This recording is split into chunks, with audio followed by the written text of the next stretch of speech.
Será que a vida é melhor em lugares que o Estado é mais presente?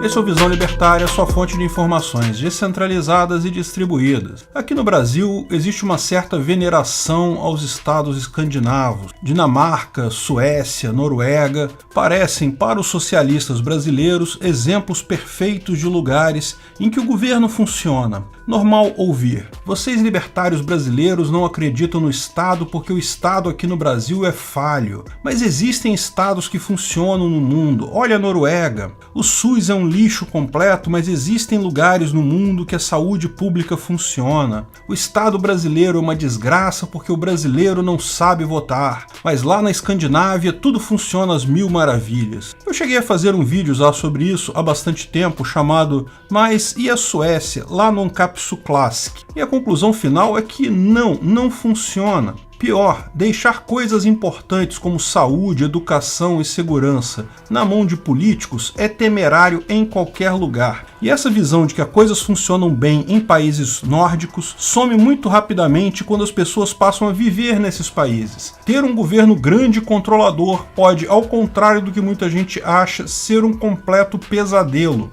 Um dos grandes pesadelos que muitos brasileiros que vivem na Noruega enfrentam, mas não só brasileiros, qualquer estrangeiro que tenha filhos e mesmo noruegueses, é o Barnevernet, o Conselho Tutelar ou Serviço de Proteção à Criança de lá. Conselho Tutelar, como você sabe, isso existe aqui no Brasil também, é uma rede de assistência do Estado que visa proteger menores de idade em situação crítica. Pais viciados em drogas, pais que abusam de crianças, pais que abandonam e não cuidam dos filhos, enfim, situações muito tristes, lógico, que todos consideram absurdas. A maior parte dos pais tipicamente querem o melhor para os filhos, a imensa maioria se desdobra para dar uma vida confortável para as crianças, mas é fato que existem alguns casos absurdos desse tipo. Em tese, o Conselho Tutelar lá funciona da mesma forma que aqui no Brasil. Se alguém faz uma denúncia de maus tratos à criança, algumas vezes na escola, outras vezes vizinhos, o Conselho vai iniciar uma investigação, designar uma psicóloga ou assistente social para visitar a família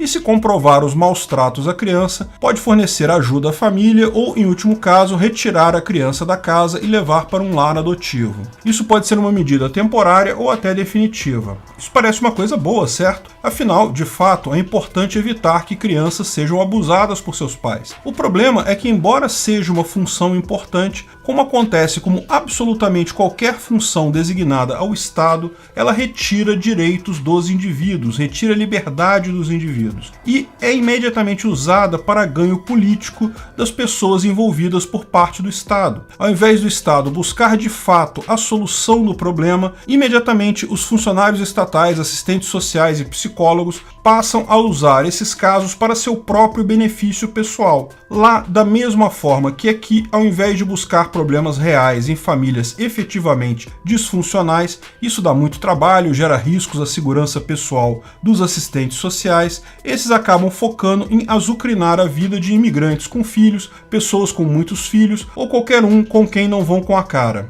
Porém, lá eles têm uma estrutura muito maior e conseguem fazer um grau enorme de barbaridades absurdas. Ter um Estado que funciona, acredite, é pior do que ter um Estado quebrado como o nosso. Existem inúmeros casos de barbaridades relatados do Conselho Tutelar da Noruega. Vamos ver alguns casos para vocês entenderem o tipo de problema. Um exemplo conhecido é o caso de Cecília, que foi denunciada na escola, não se sabe exatamente por quê. O Conselho Tutelar apareceu na casa dela, ofereceu ajuda, ela recusou. Ela cuidava bem da filha dela. Então decidiram iniciar uma investigação. Os agentes do Conselho Tutelar apareceram numa noite qualquer aleatória, uma mulher, uma psicóloga e um homem, um psiquiatra. Entraram na casa dela alegando que faziam trabalho meramente de observação, trabalho preventivo. Como é óbvio, a mãe ficou nervosa com a presença dessas pessoas. Em determinado momento, a menina falou que estava com fome, a mãe falou que faria comida quando os fiscais fossem embora e deu uma barra de cereal para ela. Dias depois, a polícia apareceu para levar a filha dela e ela teve que responder a processo que dizia dizia que ela alimentava a filha exclusivamente com barras de cereal. Falaram que a casa estava uma bagunça. Grande novidade, casa com criança pequena estar uma bagunça. Pior, famílias de imigrantes, como tipicamente têm costumes diferentes, ou talvez por preconceito mesmo, por melhor que cuidem dos seus filhos, acabam sendo visadas nessas horas. Inês era casada e tinha 8 filhos numa pequena cidade norueguesa, algo absurdamente raro por lá. Em determinado momento, ela foi acusada de bater nas crianças. Ela e o marido foram presos e os 4 filhos mais novos levados para o Barnevernet, devido a uma denúncia de vizinhos. O fato é que houve uma briga entre os 2 filhos menores, uma das crianças mordeu a outra e a mãe, para separar as crianças, deu um tapa na mão do menor que havia mordido o irmão. Lógico que bater em crianças é algo errado, mas dizer que se consegue criar filhos até uma idade com um mínimo de discernimento, sem usar alguma força física, é simplesmente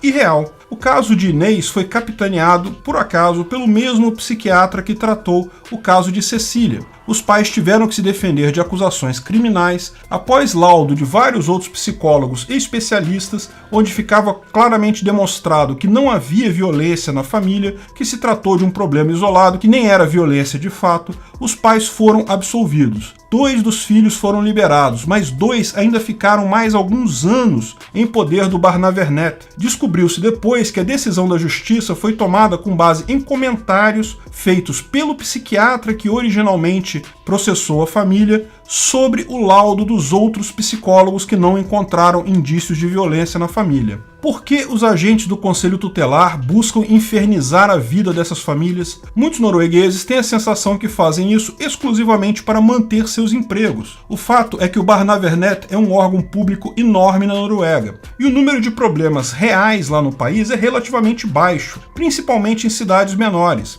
Então, os diversos escritórios do Conselho Tutelar precisam achar casos para se manterem relevantes. Isso não é uma explicação totalmente fora de propósito, não. Como já explicamos, o Estado é ineficiente, dentre outros motivos, porque a estrutura incentiva a ineficiência. Se o governo dá um orçamento X para 2 escolas públicas esse ano, chega no final do ano, a escola A apresenta ótimos resultados, crianças passando de ano, tudo funcionando, ao passo que a escola B falha em tudo, uma enorme evasão escolar, banheiros quebrados na escola. Qual escola você acha que vai ter mais orçamento no ano que vem? Você acertou, a escola B. A escola A, no máximo, vai ter o mesmo orçamento deste ano. Se funcionou, por que precisaria de mais dinheiro? A escola B, por outro lado, pode chorar, a verba X não deu, preciso de 3X para funcionar, e provavelmente vai levar alguma coisa a mais. No final, todo gestor público tem incentivo para falhar. Ele quer que a escola dele, que o posto do SUS dele falhe, esteja ruim,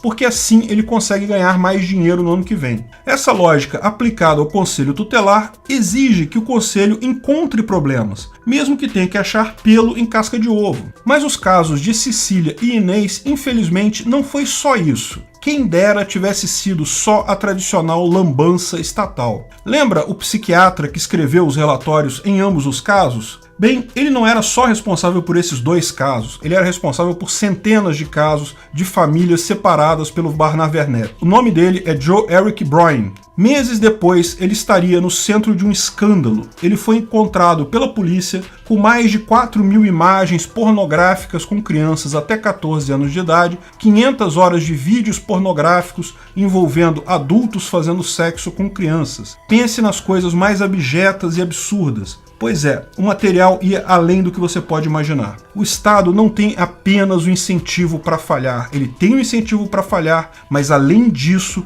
posições de poder tendem a atrair as piores pessoas para elas. Esses 2 casos, o de Cecília e Inês, ficaram conhecidos porque as mães denunciaram e deram entrevista para jornais de lá, escancarando a injustiça praticada pelo órgão. Existe um documentário da BBC, inclusive, que explica esses casos em detalhes. Mas esse tipo de problema é muito comum lá e em vários outros países escandinavos e nórdicos. Todos os pais lá vivem com medo de ter sua família destroçada a qualquer momento, porque o burocrata local precisa justificar sua verba, ou talvez suas perversões sexuais. Tome cuidado ao achar que políticos e funcionários públicos podem ajudar em qualquer coisa, ainda mais em coisas importantes como educação, saúde e segurança infantil. Existem problemas que podem ser resolvidos pelo livre mercado, pela sociedade voluntária de um lado, e de outro lado existem problemas que não podem ser resolvidos de forma alguma.